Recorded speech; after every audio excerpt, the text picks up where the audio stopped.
Hello' everyone. মই আজিকালি বহুত মানুহৰ দেখিছোঁ যে চুলি সৰাটো মানুহৰ বহুত বেছি হৈ গৈছে। সেইটো কাৰণে মই আপোনালোকক এটা ঘৰুৱা পদ্ধতিৰে চুলি সৰা একেবাৰে 100% কমি যোৱাকৈ মই আপোনালোকক এটা পদ্ধতি দেখাই দিম।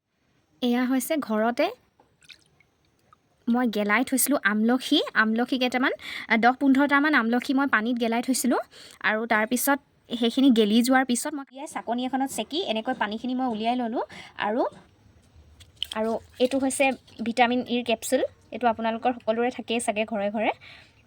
ইয়াৰে মই দুটাই মই ইয়াত এড কৰি দিছোঁ। ভিটামিন ইৰ কেপচুলটো একচুৱেলি আপোনাৰ চুলি আৰু স্কিন দুইটাৰ কাৰণে উপকাৰী বাৰু। এয়া হৈছে নাৰিকল তেল। এইটো টিস্পুন এখনেৰে আপুনি 1 স্পুন দি দিলে হৈ যাব। তাৰপিছত ইয়াত এইখিনি মিক্স কৰি দিব। হোম ৰেমেডিটো ট্ৰাই কৰিলে আপোনাৰ চুলি দীঘল হ'বনে নাই সেইটো মই ক'ব নোৱাৰোঁ, কিন্তু আপোনালোকৰ চুলি সৰা 100% কমি যাব। সেইটো কিন্তু আপোনালোকে এবাৰ ট্ৰাই কৰি চাব পাৰে। এতিয়া মই এইখিনি ধুনীয়াকৈ চুলিত লগাই ল'ম।